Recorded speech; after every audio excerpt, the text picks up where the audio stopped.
কিছুদিন আগে এক লোক আয়সা আমাকে একটা কথা জিজ্ঞাসা করলো, একটু অন্যভাবে জিজ্ঞাসা করছে। দুনিয়াবি আলেম, ছাত্র মানুষ অবশ্য,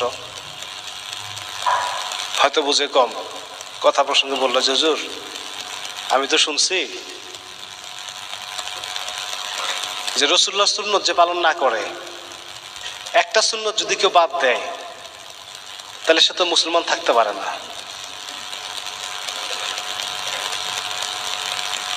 তো এখন দেখলাম যে তো বেকায়দা প্রশ্ন করছে, ও তো অন্যদিকে মোড় নিবে। তা আমি তাকে হাসা দিয়ে বললাম, দুষ্টামি করেই বললাম যে তাহলে আপনি নিশ্চিন্ত থাকেন, বাংলাদেশে কোনো মুসলমান নাই। কেন বাংলাদেশে মুসলমান নাই কেন? আপনি কি উঠে চড়ছেন?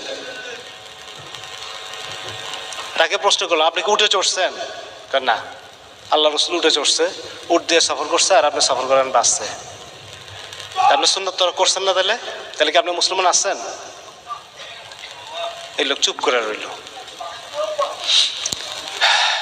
পরে বললাম যে দেখেন, রাসূলুল্লাহ সুন্নত কি, তার আদর্শ, উনি উঠে চড়ে ঘুরে বেড়াইছেন, এটা ওনার এক হিসাবে বলতে গেলে এটাও সুন্নত। কিন্তু আমাদের মতো দেশে কি এটা সম্ভব যে আমরা উঠে চড়ে ঘুরে বেড়াবো? তা আমি তাকে তখন বুঝাইলাম যে দেখেন, রাসূলুল্লাহ সুন্নতটা কি জিনিস। রাসূলুল্লাহ কিছু কিছু জিনিস পালন করছেন এবং সাহাবীদেরকে নির্দেশ করছেন তোমরা এগুলা করো, সেটাই হলো রাসূলুল্লাহ সুন্নত। কিন্তু যদি বলি রাসূলুল্লাহ সারা জীবন যা করছেন সবই আমার জন্য সুন্নত, এটা কোনোদিনই সম্ভব হবে না, এটা আমাদের সাধ্যের বাইরে। উঠে চড়ার কথা বললাম, এটা একটা উদাহরণস্বরূপ বলা হলো। রাসূলুল্লাহ শেষ রাতে জাগতেন, রহমতের সময় উঠতেন। আমরা কয়দিন উঠি? সুন্নত আমরা কোনটাকে মনে করি? জুব্বা পড়তে হবে, পাগড়ি পড়তে হবে, পায়জামা পাঞ্জাবি পড়তে হবে, টুপি দাড়ি লাগবে, এগুলা কি আমরা সুন্নত মনে করি? কিন্তু আসলে কি এটাই সুন্নত? শেষ রাতে উঠে রাসূলুল্লাহ সারা জীবন উম্মতের জন্য কান্নাকাটি করছেন। একদিন উঠতে একটু দেরি হয়ে গেল,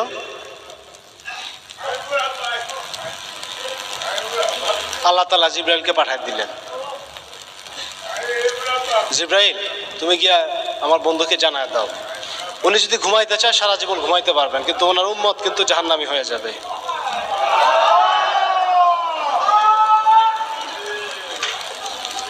আল্লাহ জিবরাইলকে পাঠাইছেন। জিবরাইল এসে দেখেন রাসূলুল্লাহ ঘুমায় রয়েছেন, সাহস হইতেছেন, উনি কিন্তু আল্লাহর ফেরেশতা, জিবরাইল ফেরেশতা, মশহুর ফেরেশতা। তা আল্লাহ রসুলকে কিভাবে ডাক দিবেন, সাহস হইতেছে না। শেষ পর্যন্ত জিব্বা দিয়ে রাসূলুল্লাহর কদম মোবারকে ছোঁয়া দিয়ে ঘষতে থাকলেন। রাসূলুল্লাহর ঘুম ভেঙে গেল, কে এখানে? তাকাতে জিবরাইল, কি ব্যাপার? তখন আল্লাহর বাণী উনি জানাইলেন যে আল্লাহ বলছেন আপনি যদি ঘুমান সারা জীবন ঘুমাবেন, আল্লাহর কোনো আপত্তি নাই, কিন্তু আপনার উম্মত কিন্তু জাহান্নামী হয়ে যাবে। এই কথা বলার সাথে সাথে রাসূল একটা চিৎকার দিয়ে ঘরের থেকে বের হয়ে গেলেন, একটা চিৎকার দিয়ে ঘরের থেকে বের হয়ে গেলেন যে কি আমি থাকতে আমার ঘুমের কারণে আমার উম্মত জাহান্নামী হয়ে যাবে। কোরআনে আল্লাহ তাআলা রাসূলকে বস্ত্রাবৃত বলে আহ্বান করে বলছেন যে হে বস্ত্রাবৃত, অর্থাৎ চাদরে ঢাকা, চাদরে আবৃত। রাসূলুল্লাহ চাদর মুড়ি দিয়ে ঘুমাইতেন।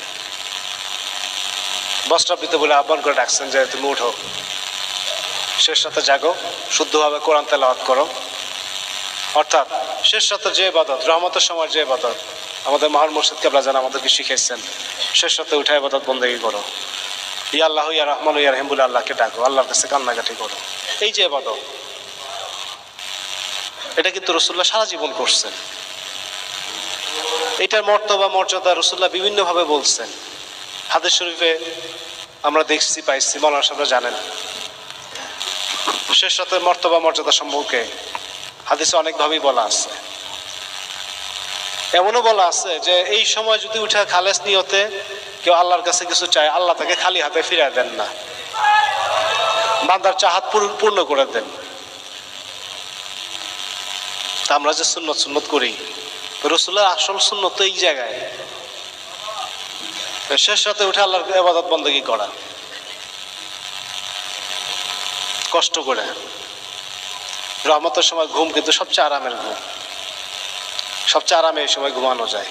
মানে অর্থাৎ ঘুমের গভীরতা বলেন, পারফেক্টনেস বলেন, সবচেয়ে বেশি হয় রহমতের সময়। এই যে শীতের রাত্রি, কম্বল গায়ে দিয়ে মুড়ে দিয়ে শুয়ে থাকা, ওই কম্বলটাকে ফালায় দিয়ে উঠা, এটা কি কষ্ট না? আরামের ঘুমটাকে নষ্ট করে, এটা কষ্ট না? পানি দিয়ে উজু করা, এটা কষ্ট না? এটা আল্লাহর কাছে খুব প্রিয়। আল্লাহ এটাকে খুব বেশি পছন্দ করেন, যে আমার বান্দা আমার জন্য, আমার সন্তুষ্টির জন্য তার আরামকে হারাম করে দিল। আল্লাহ অত্যন্ত খুশি হন ওই বান্দার উপরে। এটাই হলো রাসূলুল্লাহ সুন্নাত।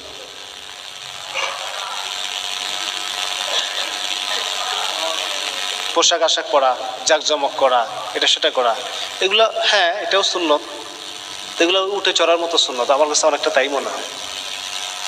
কারণ এগুলোতে সম্মান পাওয়া যায়, এগুলাতে দুনিয়াবি সম্মান ইজ্জত বাড়ে, সালাম বেশি পাওয়া যায়, মানুষ খুব বড় মনে করে, এটা মনে করে সেটা মনে করে। কিন্তু শেষ রাতের ইবাদতটা তো কেউ দেখে না, এটা দেখে আল্লাহ, আল্লাহ রাসূল এবং আপন মুর্শিদ।